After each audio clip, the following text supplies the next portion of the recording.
This dude, Vaush, he has said a lot of things that I agree with. Like in this video right here that I'm showing. But, you know, he's still a normie, and he still has a lot of normie ignorance to him. He uploaded this video recently with the title, "This MGTOW Guy is more afraid of women than I am of anything." Listen to this shit. I got a couple of fails here first from the Daily Mail. Proof a father's love is blind. Georgina Lawton's parents were both white, yet her father never asked why the daughter was black. Only after his death did her mother confess she was the result of a one-night stand. Shocking, who would have ever guessed? Writes Francis Hardy. So this is the type of content that people like this consume, okay? You know how alt-writers need to be given 87 stories of, like, black people murdering white people every day, and they, like, save the videos and pictures on their phone, and they re-watch it and re-look at it to, like, fuel that hate? That's what these people do here, except their greatest fear is emasculation. Like, imagine, like, unironically, imagine having a YouTube channel, and you're like, time for our daily fail. Here's a guy who got cheated on. That's all from this daily fail. The insecurity is, like, insane. Now, look, if you get cheated on in a relationship, that fucking sucks. You can be as mad as fuck. You can be fucking mad about that if you want to. That's fine. But if you're, like, looking for stories of other people being cheated on to try to, like, get mad about it yourself, yeah, like, that's, whew. I mean, all right. Yeah, just digging up red pills, I guess.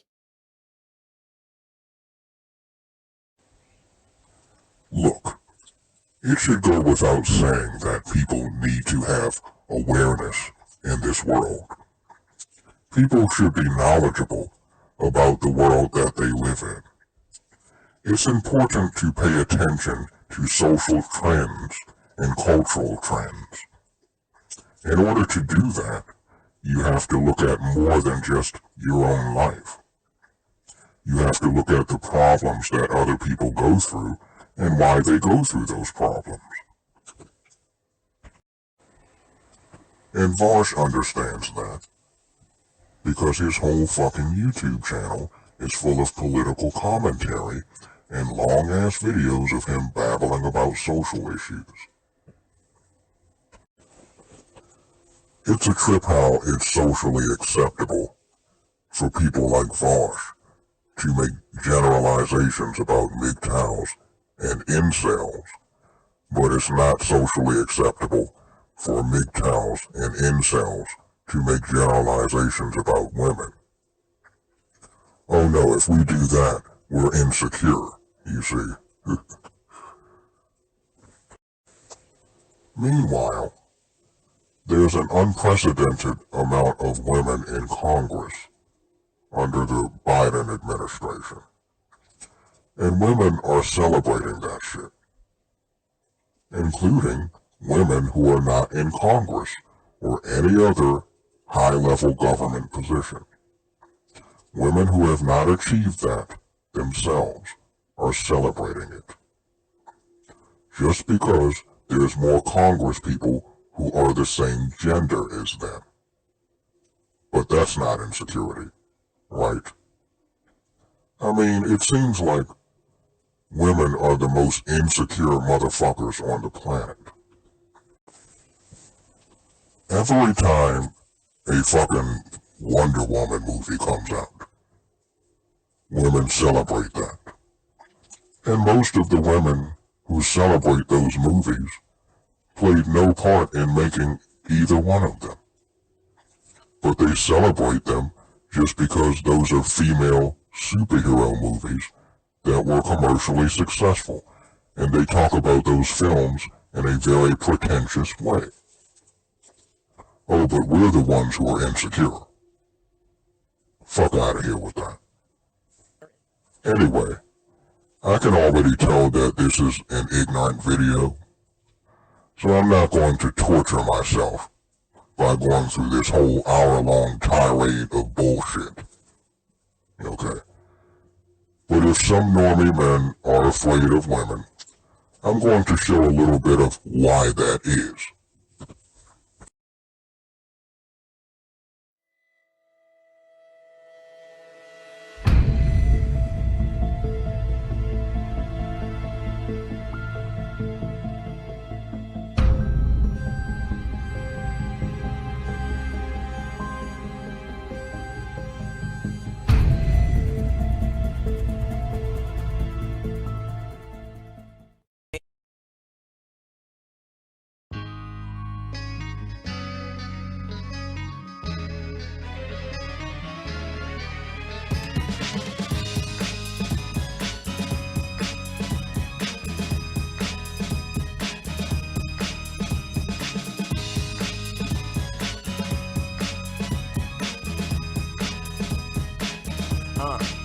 Yo, you left me and you went home to Indianapolis. If I wanted, I'd be getting plenty of ass and tits, but I want you. Can you send me an answer quick? Lost to your love, baby, give me a map to this. Never knew what love felt like till I met you. My heart wasn't for any other woman except you, but you stabbed it till it bled through. And now my head's screwed, cause I should have been the one who would left you. Accepted our break, yo, really wasn't that pleasant, but I learned to deal with it and didn't ask questions. No point in making the past present, but after a month and a half, you was a month and a half pregnant. Damn, my heart's aching badly. Now I'm in a situation dealing with another baby daddy. Sad part about it, yo, it's not even my kid. Evidence proves you really out of your mind, bitch. I swear I thought you was my lady. You having another nigga's baby. It was supposed to be me and you, but after all that you put me through, baby, I still got love for you. You ain't no good girl. You ain't no good for me, baby. I still got love for you. You ain't no good girl. You ain't no good for me. Yeah, I'm in shock, like feeling like a crazy movie. I really don't appreciate the way you do me. Since I got your news, I've been dating groupies, but they never last. All they want is fame and jewelry. These gold diggers can't recruit me. I keep running back to you as if the pain is soothing, cause the bond we had was something I got used to. My mind telling me to say bye-bye, screw you. You ain't even in love with the guy you having a kid with. When I think about it, I get sick. You did this, clubbing with your friends and triggered till you get senseless. Should've thought about this shit before you sipped it. You put faith into his dick, and now you're pregnant by a dipshit. Life is all twisted. Our world could have been terrific, but the hops and bus passed, baby, and you missed it. I swear I thought you was my lady. You having another nigga's baby. It was supposed to be me and you, but after all that you put me through, baby, I still got love for you. You ain't no good girl. You ain't no good for me, baby. I still got love for you. You ain't no good girl. You ain't no good for me. Ain't no reason to be smiling for. I'm always the type looking down on horse. Even though the goddamn child is yours, you know I still got your back on child support. Cause we both know you don't make enough for daycare. That should've been my baby, what the fuck, this ain't fair. Call if you need me, that's fine by me. But the jealousy killing me cause it's not my seed. I don't know why I take this crap from you. Break my back for you, I can't adapt to you. We ain't compatible, face the facts is true. But when you lost, why do I make a path for you? I spent a long time working at making our love tighter, but you sipping Jägermeister having these one-nighters. I'll never be able to trust you. My nigga Tekanina said it best, I love you, but fuck you. Oh no, no, no. You played your games and that will never be the same. See, I love you, but I hate you, and I hate the fact I still love you. Yeah, yeah. Oh why? Oh why? I swear I thought you was my lady. Now you having another nigga's baby. It was supposed to be me and you, but after all that you put me through, baby, I still got love for you. You ain't no good girl. You ain't no good for me, baby. I still got love for you. You ain't no good girl. You ain't no good for me.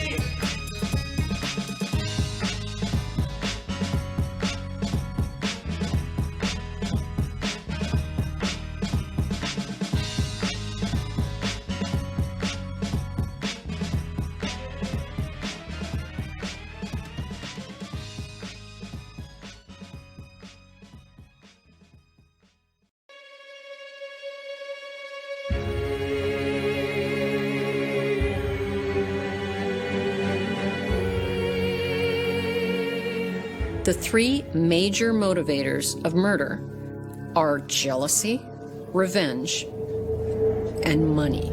For Delpha, it was the almighty dollar. There was a $150,000 life insurance policy on Dennis's life. At some point, she was going to obtain that $150,000 because of his death. She tried to hire, at least on 2 different occasions, a hitman to kill her husband. Delpha wanted Dennis dead, but she didn't want to do it herself. Do it. So David has a baseball bat.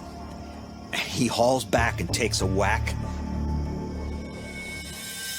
This was a long, torturous, drawn-out murder. It took hours to kill Dennis.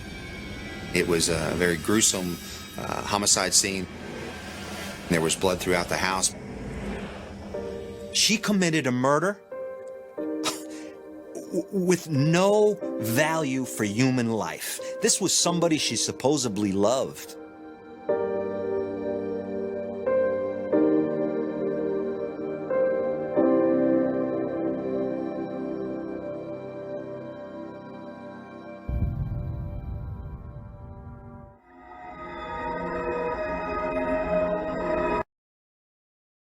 Terry Parker, investigative reporter for WPBF 25 News, covered the story. So this guy Muhammad walks into the Boynton Beach police station and he says, I know a woman who's trying to hire a hitman to kill her husband. She asked if I knew someone who can kill her husband for her.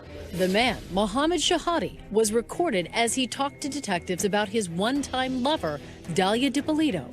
He tells police he's speaking out to save the man's life. Are you scared for the guy? Yes, because she's really, dead serious on getting this done. It's quite a story, if true, because while he can describe Dalia, she's maybe 5'6", 5'7", dark black hair. She's a good-looking girl. Really good-looking girl, actually. He can't even tell cops her last name or her address. Well, at the time, we didn't know what to believe. We were kind of, weren't sure what we had. They had the reservations. They had to say, let's see some proof. To get proof, the cops make Mohammed a confidential informant. He arranges to meet Dalia at this gas station. Cops are staked out as their mystery woman arrives. And she actually stepped out of the car. We were surprised because she didn't look like the type. She didn't look like a killer, but Detective Alex Moreno says she's about to show her true colors. Hey, what's up? She gets into Mohammed's silver Lexus. While you can't quite see them on the hidden camera cops had installed, you can sure hear them talking about a hitman. This guy's a professional. It's not bull. Once she gets in the car and she meets up with the informant, we realized that this guy was credible. His mom is not going to get suspicious of you or anything like Why that. Why me? Like, do you know what telling somebody it? Nobody's going to be able to point a finger at me. She's just talking about it like she's ordering lunch. Randy Schultz is a columnist for the Sun Sentinel newspaper. You think, this is just so cold, not really acting like the typical newlywed, shall we say. Mohammed tells Dalia the hitman wants $1,200 to buy a gun. She comes prepared. She has a wad of cash in her bag and counts it out and hands it over. And shortly afterward, gives him a photo of Mike. Wipe my pants off the pictures. Really? You're going to give him something with fingerprints all over? And at that moment, the detectives realized, we've got her. This is real. She just handed him $1,200 in a picture of the husband that she once murdered. We were shocked how easily she talked about getting her husband killed. 2 days later, the talk turns to action in this CVS parking lot. She's not there to pick up a prescription. So I came here. I pretty much parked in this exact spot right here. This is Whitty Jean, an undercover police officer. She parked one to the third space from here. Police say Dalia thinks she is meeting an actual hitman in his cherry red convertible. We're staying in here, right? All right, yeah. Okay. He makes his plan crystal clear. I'm going to tell you how I'm going to do it and when exactly it's going to be done. A burglary gone wrong that leaves Mike dead. Everybody works in the daytime. Right. When he's at work, when he's not at work, then, he gets 2 in the head. For the undercover detective, he really wants to nail Dalia. Make sure he's got it on tape and on camera that she is really going to pay him to kill her husband. And he says, are you sure, Dalia? Between it now, and when it's done, you know, you have to have an option to change your mind, even if you change your mind. No, there's no, like, I'm determined Definitely already. you wanna I'm do positive, like, 5,000% sure. There it is. The press would have a field day with this line. Listen again. She's 5,000% sure. I'm positive, like, 5,000% sure. Like, no, when I say I'm going to do something, I'm going to do it. No, she wasn't just 100% sure. She was 5,000% sure that she wanted her husband killed. I was a little shocked because I didn't think she was going to be that open. Dahlia never backs off. No, I'm not going to, you know, I'm a lot tougher than what I look. I know you're like, oh, what a cute little girl, whatever. You know, but I'm not. You are. You're extremely beautiful. Thank you, but, you know, I just need to make sure everything's going to get taken care of. The not-so-cute little girl agrees to a plan. She will leave the house early Wednesday morning. I'll be in the house by 6:30 Wednesday morning, 6 o'clock. Sure enough, she's at this gym around 6 a.m. Wednesday, leaving Mike DiPolito home alone, in bed, still recovering from liposuction from 2 weeks before.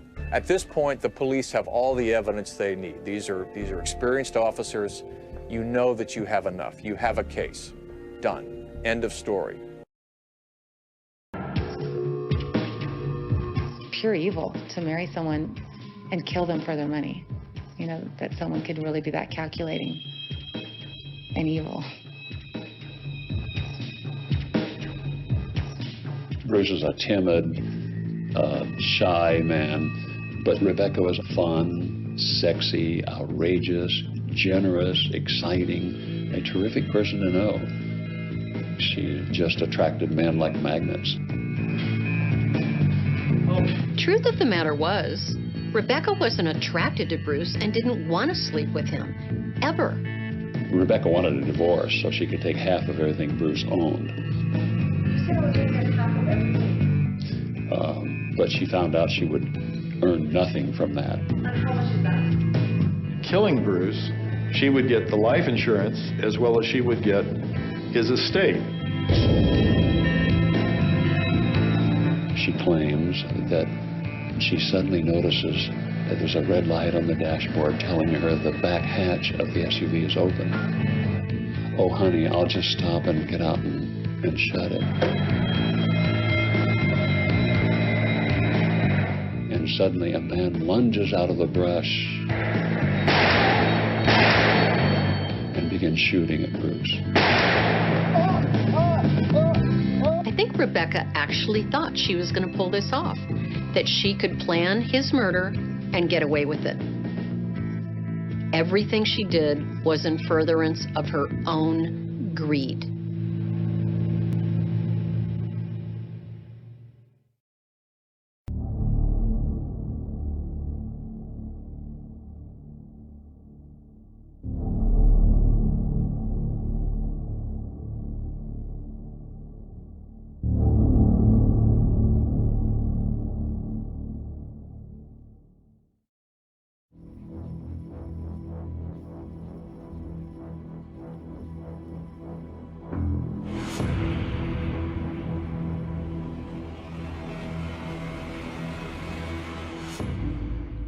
Teresa Perez was all messed up when it came to men. Are you proud of me, boss? I'm so proud of you, I can't tell you.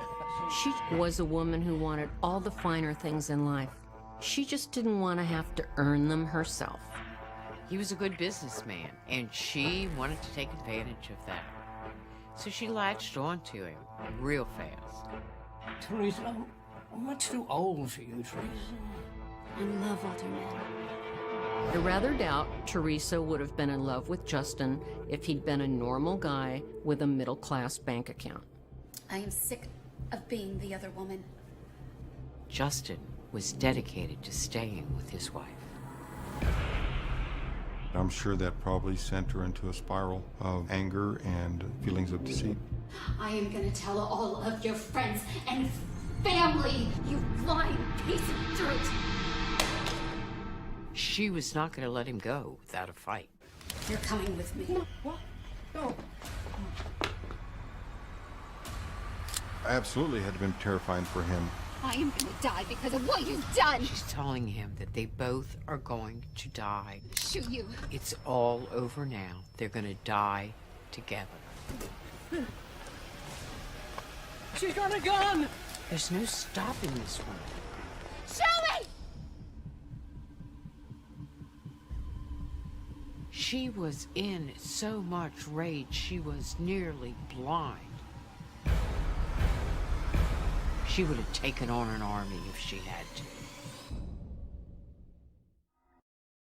Women are not stable right now, and I'm gonna let me get to the main point here. I'm gonna read through this quickly. And anyway, the first thing, this is from a poster on my betterbachelor.locals.com website. Posted up a link to a place called Scary Mommies, and these are a bunch of stories. They had 658,000 confessions, which is what I've got pulled up here. So 658,000 women, although a couple I think might have been guys the way they read.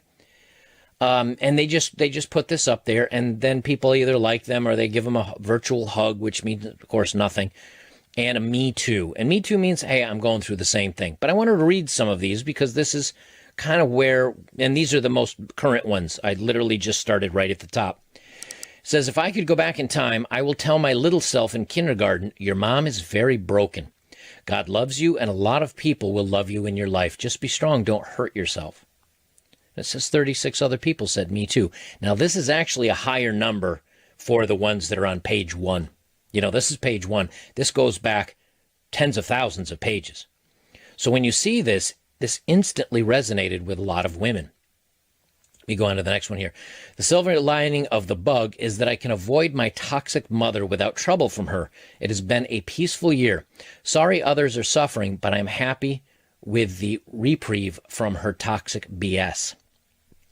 And another one that I saw that I didn't pull up, I don't think I saved it, but was it was kind of the same thing. And at the end, it said, I secretly think my mom is jealous of me or of my looks or of my success or something like that. And it's like I talked about before, when you have single moms or a broken home or a bad family, and again, I don't say single dads because 85% of the women get the custody.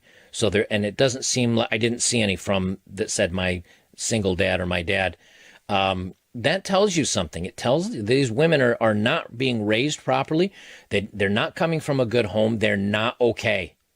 And so when you get into a relationship with them, they may look at you as the father figure. They may look at you as the boyfriend. They may look as the provider. But when someone is broken, it's not your job, and nor can you ever put them back together again. It doesn't work. And this is universal. Doesn't matter who you're dating. You can never fix somebody else. They have to fix themselves. And a lot of times people say, yeah, but I'm a good person. I'm in a good place. I can help them. I can bring them along. Don't do that to yourself. Because one of two things usually happens. Number one, they won't fix themselves. They don't get any better. And now you've got that toxic garbage on your hands. Or you go through a lot of work and a lot of effort and you improve them and they improve their situation and then they leave you and they don't appreciate anything you did. So take it from me. If they're broken, just walk away and wish them the best. You know, and mean it. Mean it. Say, hey, I really wish you the best because I don't like society being broken and everything being screwed up. And wish them the best. But you're never going to heal them.